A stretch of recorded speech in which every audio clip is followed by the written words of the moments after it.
Hello and welcome to Croissants, your daily podcast here at the Paris 2024 Olympics. I am joined with two very special guests. First of all, Emile, would you like to introduce yourself? Well, Emile Kusters, I'm from the Netherlands. I've been a former coach of the national team, so assistant coach of the senior team and youth coach. And now I'm a sports scientist working for the NRC. So that's me. And I've been an archer as well back in the day, but that was the early 2000s, a long time ago. Yeah, I'm so happy that you're here. I feel like I've known you just for about 15 years probably. Yeah. And Simon as well. I've been a fan for probably just as long. So you want to introduce yourself as well? I was excuse me, the Sydney 2000 gold medalist and the 1991 world champion, which makes me think when you say a long time ago, the early 2000s, it's like no, that's the near future. That's a recent time ago. So time flies, and yesterday here in Paris, the Korean men's team won the nation's second gold, and what a show! You were both there, right? This was a different energy altogether, wasn't it, from the day before with the women's teams? Everybody was sort of on the aggressive right from the beginning, lots of momentum, lots of energy, not shooting tentatively. Like it seemed like all of the women's teams were really feeling anxious and hesitating, and it just wasn't smooth. Different story yesterday. Everybody was going for it.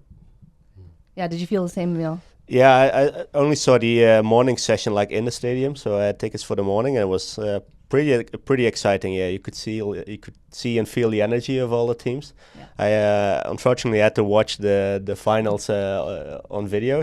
But yeah, it was like Simon said, it was different from the women. It was really, I think from the get go, the level was really high. If you looked at all the teams, even the teams that ranked a little lower, they were still gunning for it. Yeah.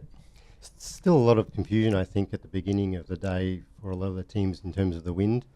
You know, it wasn't really windy, but a wind that people were struggling to understand, you know, like second guessing and like you know, every choice was the wrong choice kind of thing. You know, the teams that would normally be really tight groups were just getting sort of vague around the gold kind of thing. Really you kind of start to question yourself if it's not in the middle. Like, was it a win or was it me? And then if you start second guessing your shots, and if you start coaching the next one, and then next team members are like, do I believe that, or do I make my own choice? Or difficult. So the French team, the home team, they were ranked second, and they almost didn't even make it. But it was like a Cinderella story, right? France versus Korea in the finals, and I personally have never experienced something like that in archery. It made me so emotional to feel the energy of this crowd. And for yourself, Emile, and everyone at home, Simon, I'd love for you to kind of explain the feeling of being there in the stadium. Well, the crowd was pumped. Like there was sort of equal numbers almost of French and Koreans. There was a lot of Korean supporters in the stands yesterday. And then a lot of the French fans were doing that thing where they were sort of stamping on the stadium, and it was like thunder. Like it was very evocative. And it was like when everyone was shooting and they came to full draw, you could hear a pin drop. Every single person in the audience, in the crowd, was just waiting for the shot and respecting the archer. You could even hear if somebody shouted, you could hear around you like shh, exactly. People correcting each other, like please stay silent and just let them shoot first. And it was really nice. Yeah. And as soon as the arrow hit the target, 10. Everybody, like a huge chorus of thousands. It was absolutely incredible. You could almost feel the sound wave coming at you. Yeah. And that made me very emotional. I think they said at one point there was 6-point-something thousand people in the stands, but at that point I could still see empty seats. And at the finals, there wasn't really much in the way of empty seats anywhere. Yeah. So the French team has put a lot into this. You know, they hired a Korean coach, Oh Sun-taek, and he came in and basically he felt there wasn't enough time, or this is what he said, there wasn't enough time to correct their technique. But what he wanted to do was make them one team. And do you think he was able to do that, Emile?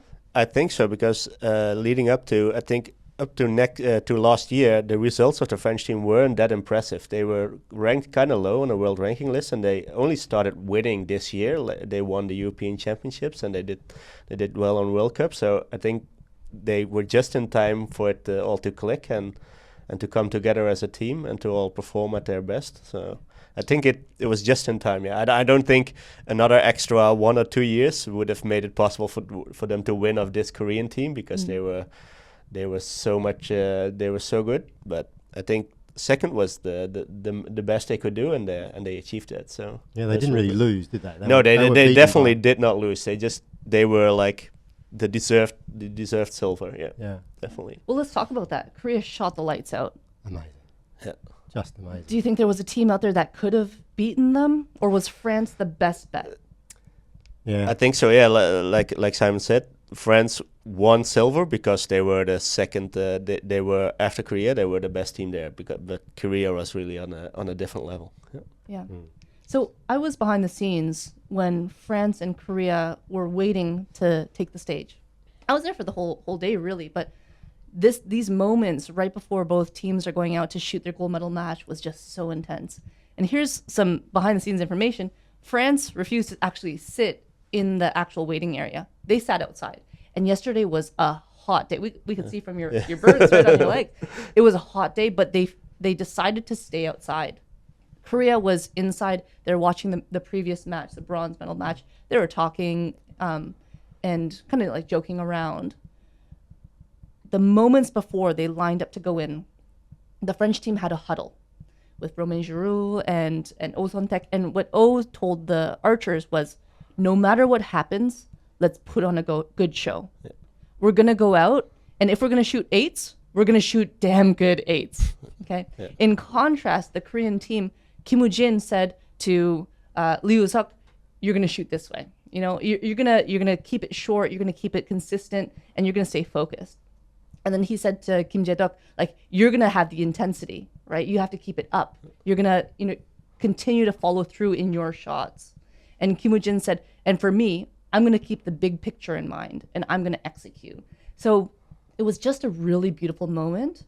And I went out first to this little box area, and I could hear shouting from inside. It was almost like they were getting ready for like a fight. It was incredible. I've never seen the Korean team that pumped and that upbeat going in the match. The energy and the. In fact, there was a moment when the coach, they were getting really enthusiastic, and the coach was yelling at them and tapping his head. And I'm sure he was saying, like, focus. Don't get too carried away. There's the game plan to follow, and you need to be thinking what you're doing. Yeah. Easy boys back. And I think that's the difference with the Korean team. They're so experienced now in winning that they are at a level that they can talk about these kind of things and they can talk about tactics, because they know what works, and they can practice things that work, and because they're in the situation this much, so they can learn this. And other teams they might only be in the finals like a couple times a day, and then a couple times a year, or maybe not even a couple times a year, and then it's harder to learn these things. It's in the moment, and things happen that never happened to you before. So that gives Korea the advantage, because every single tournament almost they are in the position to learn these things. One thing that really stood out to me was Jean-Charles Valadon after they won silver. He said, "I know what it meant, or what it feels like to win silver after Rio, but he said, now I know what it feels like to win silver with a team." What does that mean to you guys? I think there goes so much more into the team process, because you have to train with each other a lot, and you have to work with each other, and you become friends, and you go through the losses together, and you go through wins together. So emotionally, the whole team, the team process is a lot of different emotions during that 4-year build-up, or in this case 3-year build-up to Paris. Which individually it's more your own thing, and it's more like your own win. So the team, it's a whole different process. So I think that changes the value of the medal, because if you become friends in those kind of processes, you really it's something you did together, and that makes it even more special. Definitely. Yeah, for sure. And the French team shot 3 9s in the end, but then Baptiste Adis, this young gun who is just shooting the lights out. I remember when he walked into the waiting area, I had to text Bernardo, who's doing the watch along party, and I said, "Whew, the energy of this kid excuse me. I don't know if I've ever felt something like that when someone just walks in. Actually, I have. And that was Park Sung-hyun. He had this energy of a legend who was ready to win an Olympic medal. And after the match, he went to his teammates and he said, "Vice champions." Yeah. I think that's just beautiful and almost the signs of a French leader. Do you get that feeling, Simon? I think it's a good perspective to have. Like, and as you were saying, you know, with that team dynamic, it's something that they can then share for the rest of their lives. You know, when they see each other, you know, we remembering that camaraderie and that achievement, that joint achievement. Like, there'll be a link for them going forward. Yeah, So, you'll be linked forever with the three of you. Yeah, definitely. yeah. For sure. I think it was a really interesting thing you said before about not changing their techniques and stuff.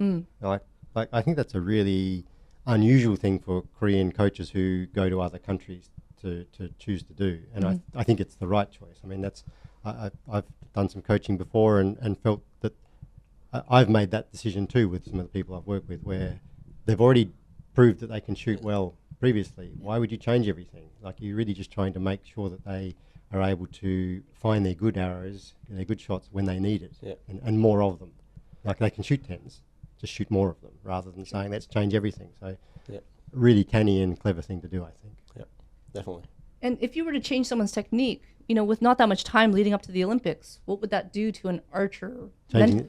Changing the technique, Yeah. or not changing the technique. Like, you just open this whole can of worms of doubt and confusion and you know, the chance that they'll revert to their old form or something in between when they're under pressure, and it's really, really risky.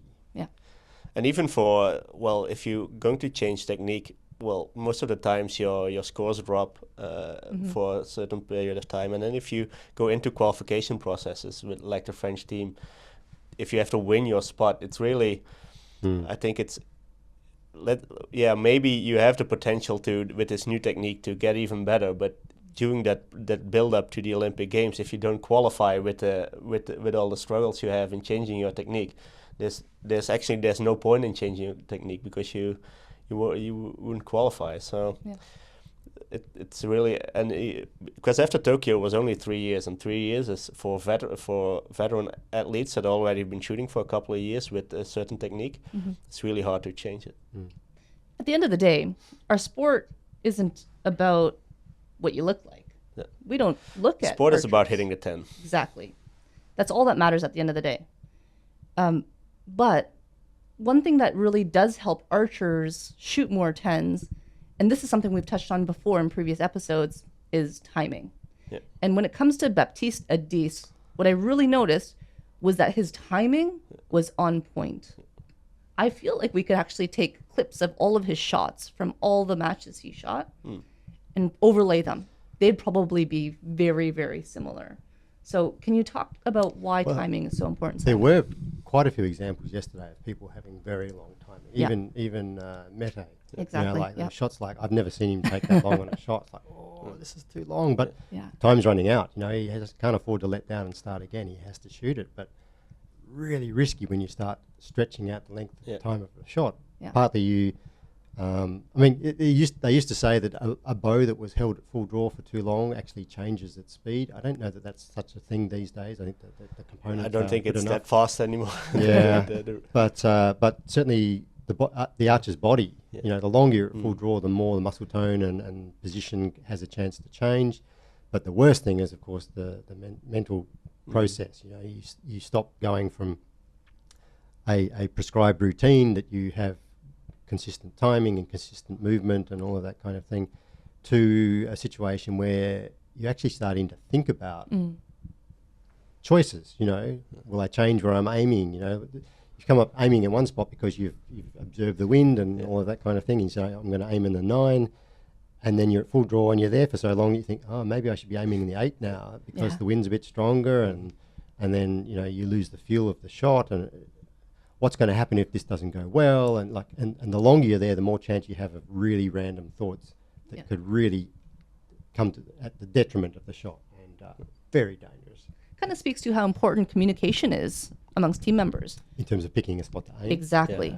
Because if you can really trust your teammate and then pick a spot to aim, then you can keep that trust there and keep the timing short. We used to or we still call the first archer the windsock.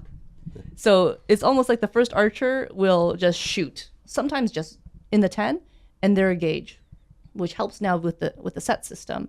But that communication is so important, right? Yeah, I think it shows that they, well, the way they keep communicating, even as well with the Koreans, they talk so much during the. I was watching the archery with people that don't watch archery. I was at the Team NL house, and they're like, aren't they like distracting each other with all the coaching because they keep talking through the shot that much? But I said it's just to help somebody aim, because if you're watching the target, you can't really watch the flags and you can't really see what the wind is doing. So it's just like a guideline of, they're not saying you do this or do that, but they just help you a little bit with interpreting the wind, and that makes it so important to have teammates to rely on and to trust. The thing about watching the flags, I think this venue was one that wasn't an easy venue to watch flags. There's the country flags at the top of both stands, and you could see where the wind was heading from those, but that's right out of the eyesight of the archer's line of sight. There's a target flag, one on each target, and a windsock halfway down each side. And the target flags have been, criticised by a lot of the archers have been much too stiff. Too stiff, Brady said yesterday, I was sitting next to Brady, and he said, if you see that flag even move, you better be aiming at the 7. Wow. Because they're so heavy. He said they're like a pound. Like they're thick, like almost like a Kevlar, really stiff. And he says if that moves, you better be aiming at the 7. And the windsocks, they're sort of in a funny spot. They're not out where the wind is, and so there's not a lot of information, I think, for the archers compared to some other fields to keep tabs of what the wind's doing. Definitely, with the stands being this high and the wind falling over the stands, it's really hard to interpret it. Where the wind swirling. Yeah, so you really need that communication amongst team members. And so I don't know if I can remember another team, especially in the men, where there's better chemistry than the Turkish men's team. These guys are just the best of friends, and you can tell on and off the field. They just shot the lights out yesterday too, almost made it to the finals. Yeah. Can you tell me what you felt about them? Well, like you said, I think especially the Tumer and Yildirim's, correct me if I'm pronouncing it wrong, they really shot, I think, above their level. As a team, they shot amazing. I think if you're looking at Meta, who's expected to be like the leader and to rely on the most points, he didn't convince me yet that he's in the best shape, but also like it's with the timing, because he had to shoot under time pressure a lot, because they have a very long shot process, the Turkish team. So it takes a while for them to get their bow loaded. So they're always under time pressure, and I think Meta wasn't at the best of his best. I think he carried the team, but the others, they really chipped in, and I think some of the matches they even shot higher scores than Meta, so that shows that even these young kids, they look up to Meta, and they look up to Göktürk as a coach, I think, and they gave their best. So as a whole, as a team, they outperformed themselves. They sort of come across as being like a family. Yeah, definitely. More like than three brothers. Yeah, for sure. So I was there in Berlin at the World Championships when Mete won. Yeah. Tears from my eyes, because how can you not love this kid? And Göktürk told me after that, when Mete was in Tokyo, he was just a kid. Yeah. He really was, and he won. But he's grown into be such a leader. And I remember watching him in Berlin take these two guys around the corner. He's like, you're going to do this, and you're going to do this, and we're going to be a team, and we're going to do our best. Yeah. They're shooting against Korea. But it kind of goes to show that Mete's win in Tokyo wasn't a fluke. No, definitely not. It wasn't. And so also, before they came on, I saw... They just walked into the waiting area. The Tumer and Yildirim sit down, and Mete goes straight to the water. There's a big tub of ice and all these drinks. He grabs the water. I kid you not, cleans it off for 30 seconds. I'm like, I'm pretty sure it's dry by now. So thorough. Hands it to his first teammate. Goes back, cleans off another bottle. 30 seconds. Hands it to his second teammate. I just got chills because nobody sees this. He's not putting on a show for anybody. He genuinely cares about these guys. And I think that's what really contributes to this team dynamic. although Mette is still very young, he's also the veteran of the team already. If you look at the Korean team with Kim Woo-jin or the French team with Valadon or the Italian team with Nespoli, like Mette is that same veteran, except for his age. He doesn't have the age yet, but looking at his stature and at the things he won, he's just a veteran, and he has that during the build up to these matches. He has the mental capacity to worry about these kind of things, about drinking bottles. Like the young kids, they, if you're nervous, you don't have that mental space anymore to think about those things, to think about the water. You're only like focused on the match and the things you need to do. And Mette is, because of his experience, he has that space in his head to just like be focused at the match, but still be focused at all the small things that around the match, like drying off the water bottle so your hands don't get too wet. Yeah.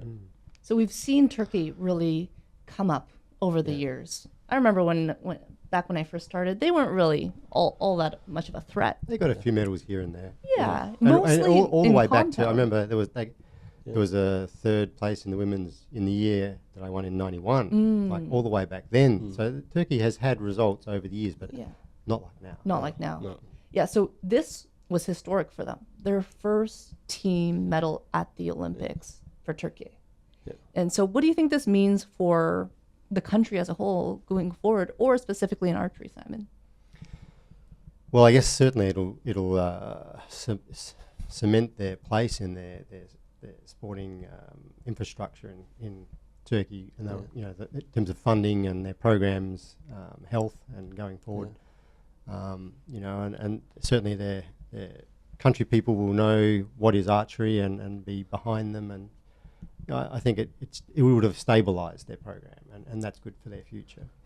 Yeah, I think don't forget that this was Turkey's first medal at these Olympics, so there will be a lot of media attention to this. So I think they're good for the next couple of years. And a couple of cycles. Yeah. So they had Mette, and Mette is like a celebrity in Turkey. Yeah. And now they have a team that won the first medal for Turkey on the Olympic Games. So now they have a team of celebrities. And I know how that works, because in Tokyo our mixed team won the first medal for Team NL. With winning silver, and that gives so much exposure to a sport, and definitely in Turkey, where they might not win that many Olympic medals. I don't know in other sports, but so it gives them a lot of exposure. Yeah, so it will, like Simon said, it will cement their future for the program as a whole, definitely. Yeah, Simon, your thoughts? Yeah. It's going to be interesting then to, like you've said that maybe Mette is not at his finest yet. I mean, that can rapidly change, as we saw with some of the teams yesterday. I mean, even Korea, like their first few matches, they got through them reasonably easily, but they weren't shooting like they did in the finals, which was as good as you can hope for anyone to shoot. I mean, they were nailing it in the finals. Yes, the conditions got a little better, but they really got their act together. So that can happen, but having become such a celebrity, having had all of the results he's had over the last few years, that also comes with baggage, So where he was a kid in Tokyo, now he's not the same person, obviously. He's now the leader, and he's now the this and that.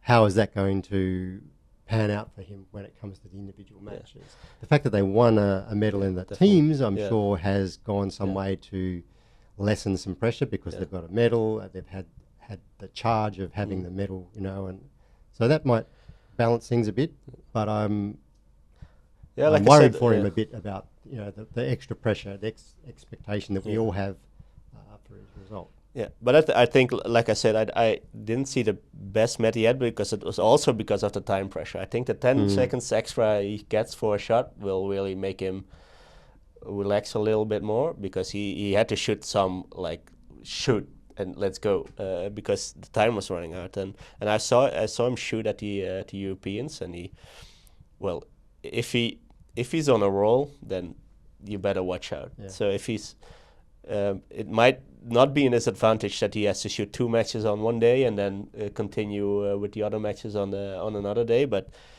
you better watch out if he's in his groove, and if he's and even if the shots take a little bit longer, he's strong enough to finish them correctly, and then if he's in the middle, then better bear yourself to shoot middle as well, because otherwise he will walk away with it. Yeah. Yeah. Well, Mete said after the match, this morning I was immortal Mete. Yeah.